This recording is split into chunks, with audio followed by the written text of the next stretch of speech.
मोदी को ये बताना पड़ेगा सम्राट चौधरी के बारे में, अशोक चौधरी के बारे में, चीफ सेक्रेटरी के सासू मां के बारे में, और ये अब गांव गांव चलेगा। मैंने कल भी अपने कार्यक्रम में कहा था कि प्रशांत की जनसुराज पार्टी से अधिक कार्यकर्ता आज के दिन में किसी के पास नहीं है। अब एक चुनौती खड़ी हो गई है, सबसे बड़ी चुनौती है संघ के लिए।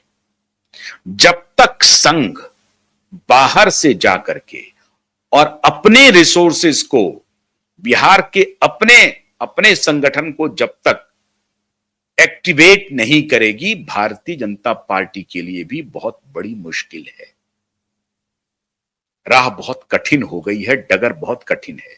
और धीरे धीरे देखते जाइएगा आप, जैसे जैसे ये इलेक्शन करीब आएगा, वैसे वैसे ऐसा लग रहा है कि प्रशांत बनाम एनडीए हो जाएगा। राहुल तेजस्वी तो हवा में हो जाएंगे, उसकी चर्चा ही नहीं होगी। इस तरह से मामला बनता जा रहा है। और अगर ये ट्रायंगुलर चुनाव के बजाय बाइपोलर हो गया तो कुछ भी हो सकता है। तो अभी वो कहते हैं ना कि जो रेस चल रहा है, 16 मीटर का जो रेस होता है, तो पहला 200 300 में आपको लग रहा है कि सब बराबर चल रहा है या जनसुराज बहुत पीछे है। लेकिन हो सकता है कि 400 मीटर के बाद जनसुराज आगे बढ़ेगी और 600 मीटर के बाद फिर जनसुराज आगे बढ़ेगी। 800 मीटर 900 मीटर आते आते या 1000 मीटर आते आते जनसुराज और महागठबंधन और एनडीए बराबर चलने लगेगी। और उसके बाद 1200-1400 मीटर के बाद जनसुराज ने अगर ताकत लगा दी और जनता को कन्विंस कर दिया और जनता कन्विंस हो गई, जनता सिर्फ इस बात पर कन्विंस हो जाए कि 100 दिन का ही तो मामला है, नवंबर में चुनाव होने हैं, और 100 दिन में अगर जनसुराज नहीं कर पाएगी तो ये खुद ही कह रहा है कि हम इस्तीफा दे देंगे।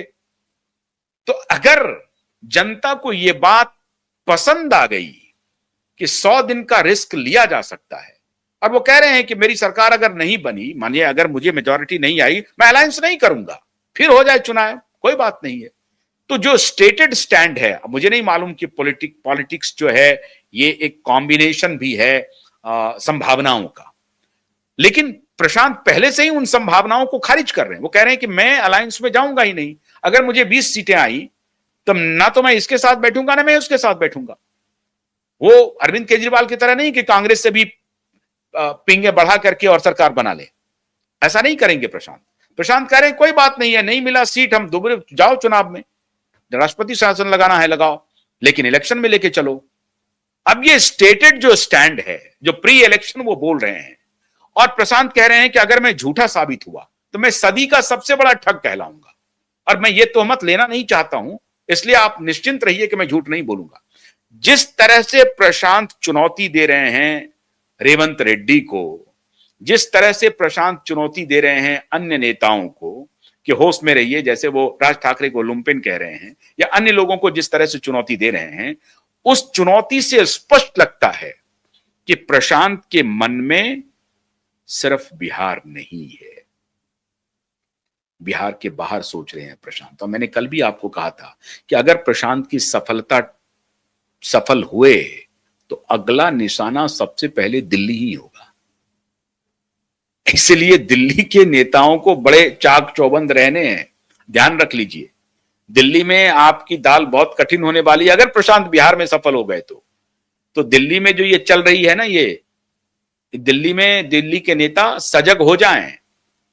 तो प्रशांत की मैं समझता हूं कि यह भी बहुत बड़ी उपयोगिता होगी कि आम जन को रिलीफ मिलेगा, पॉलिटिकल पार्टियां रिस्पॉन्सिबल हो जाएंगी, उनको परफॉर्मेंस के लिए प्रशांत बाध्य कर देंगे। इतनी भी बड़ी बात अगर हो गई तो समझिए प्रशांत जीत गया। प्रशांत फिर हारा नहीं, प्रशांत समझिए जीत गया।